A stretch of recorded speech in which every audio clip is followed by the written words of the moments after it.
আসসালামু আলাইকুম everyone, it's me Maimuna from art of life. Welcome back to my channel.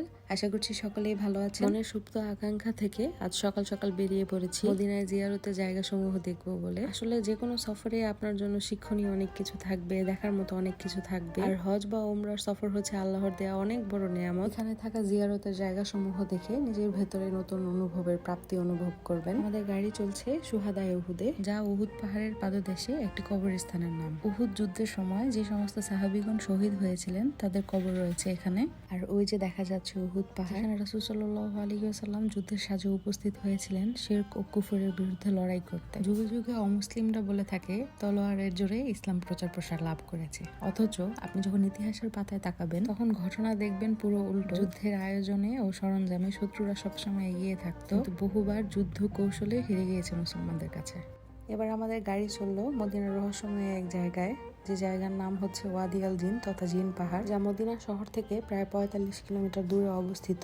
এই পাহাড় নিয়ে কৌতূহল আর গল্পের শেষ নেই। কথিত আছে যে এই জিন পাহাড়ের রাস্তায় সবকিছু ঢালুর বিপরীত গতিতে গড়িয়ে যায়। ড্রাইভার বলছিলেন এই রাস্তায় গাড়ি বন্ধ করা থাকলেও ঢালুর দিকে না যেয়ে স্বয়ংক্রিয়ভাবে উপরের দিকে যেতে থাকে, এবং যার গতিবেগ আস্তে আস্তে 120 কিলোমিটার পর্যন্ত পৌঁছে যায়। কারো মতে এখানে অনেক চুম্বক জাতীয় পদার্থ রয়েছে, যার কারণে বিপরীতমুখী আকর্ষণ ঘটে। কারো কারো মতে এখানে রয়েছে অলৌকিক শক্তি তথা জিনদের উপস্থিতি।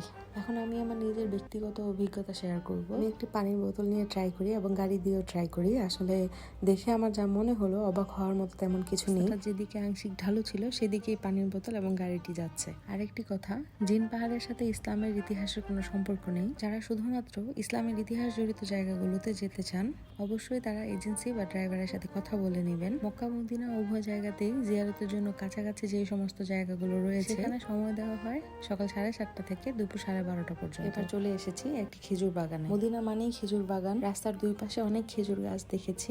বাগানের শান্ত শীতল ছায়া, মনোমুগ্ধকর পরিবেশ, অনেকটা সময় সেখানে ছিলাম, খুব ভালো লাগছিল। কিছুক্ষণ সময় এখানে থাকার ইচ্ছা ছিল, কিন্তু আসলে সময় তো নিয়ন্ত্রিত। মনের ইচ্ছা মনে রেখেই চলতে লাগলাম। এই মাজরায় বিভিন্ন ধরনের খেজুর, চকলেট পাওয়া যাচ্ছিল। আমরা সেদিকে চলে আসি। দামি কম দামি অনেক ধরনের খেজুরই ছিল। মদিনার মার্কেটগুলোতে খেজুরের যেমন দাম, এখানেও সেম দাম। অনেক রোগীর শেফা বলা হয় যে খেজুরকে, খেজুরের রাজা, আজোয়া খেজুর। তাদেরকে ফ্রেশ খেজুর আনতে বলা হয়, তারা স্টোর থেকে খেজুরগুলো নিয়ে আসেন। সেখান থেকে আমরা কিছু চকলেট, খেজুর কিনে আবার সফরের উদ্দেশ্যে রওনা হই। এরপর চলে যাই মসজিদে কেবলাতাইন তথা দুই কেবলার মসজিদে। নবী করিম সাল্লাল্লাহু আলাইহি ওয়াসাল্লাম এই মসজিদে বাইতুল মুকাদ্দাসের দিকে ফিরে জোহরের নামাজ আদায় করছিলেন। নামাজের মধ্যে সূরা বাকারার 144 নং আয়াত নাজিল হয়, যেখানে বাইতুল মুকাদ্দাসের দিক থেকে কাবা শরীফের দিকে কেবলা পরিবর্তনের নির্দেশ আসে। তৎক্ষণাৎ নামাজের মধ্যেই নবী করিম সাল্লাল্লাহু আলাইহি ওয়াসাল্লাম কাবা শরীফের দিকে ফিরে যান। একই নামাজে দুই কেবলার দিকে ফেরার কারণে এটাকে মসজিদে কেবলাতাইন তথা দুই কেবলার মসজিদ বলা হয়। এখানে আসা সুন্নতের অন্তর্ভুক্ত নয়। ইসলামের ইতিহাসের সেই স্মৃতি স্মরণ করার জন্য এখানে জিয়ারতকারীগণ আসেন এবং এসে 2 রাকাত নামাজ আদায় করেন। এখানে ছায়া ঘেরা অনেক শান্ত পরিবেশ ছিল।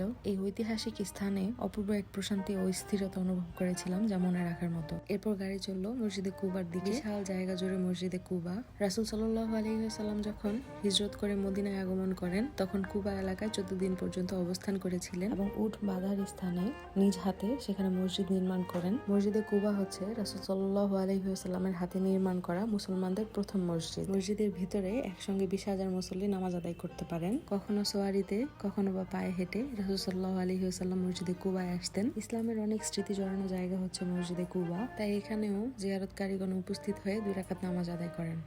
চলে এসেছি মসজিদে নববীর পাশেই অবস্থিত মসজিদে গামামায়। কোনো এক সময় এখানে মদিনার বাজার বসতো। রাসূলুল্লাহ সাল্লাল্লাহু আলাইহি ওয়াসাল্লাম এই ময়দানের বিভিন্ন স্থানে 2 ঈদের নামাজ আদায় করেছেন। বৃষ্টি হওয়ার জন্য যে নামাজ আদায় করতে হয়, ইশতেকার নামাজ এবং গায়েবানা নামাজও আদায় করেছেন। এসব কারণে এই স্থানকে মুসল্লা তথা নামাজের স্থানও বলা হয়। হযরত ওমর ইবনে আব্দুল আজিজ রাহমাতুল্লাহি আলাইহি, আল্লাহর রাসূল সাল্লাল্লাহু আলাইহি ওয়াসাল্লাম যে সমস্ত স্থানে নামাজ আদায় করেছেন, সেসব স্থানে নিদর্শন রাখার পরিকল্পনায় মসজিদ নির্মাণ করেন। মসজিদে গামামার পাশেই রয়েছে মসজিদে আলী, মসজিদে আবু বকর ও হযরত ওমর রাদিয়াল্লাহু তাআলা আনহু এর মসজিদ। পায়ে হেঁটে সেই সমস্ত মসজিদ দেখে আসতে পারেন। কতক বর্ণনায় পাওয়া যায় আল্লাহ রাসূল সাল্লাল্লাহু আলাইহি ওয়াসাল্লাম সেই সমস্ত স্থানেও ঈদের নামাজ আদায় করেছেন। অতীতের ইতিহাসের ব্যাপারে যদি আপনার আগে থেকেই জানা থাকে এবং সেই সমস্ত বিষয়ে আপনার আগ্রহ তৈরি হয়, তাহলে আমি বলবো যে এই সমস্ত জিয়ারতের জায়গাগুলো দেখে আপনি অনেক প্রশান্তি লাভ করবেন। তখন আপনার কাছে সময়ের পর্দা সরে যেয়ে অতীতকে আপন মনে হবে, আর এটাই স্বাভাবিক। আমরা জিয়ারতের জায়গা সমূহে জিয়ারত করে মসজিদে নববীর উদ্দেশ্যে নামাজের জন্য রওনা হই। মসজিদে নববীর সৌন্দর্যের আলো নিয়ে আজকে এখানেই বিদায় নিচ্ছি। আল্লাহ হাফেজ।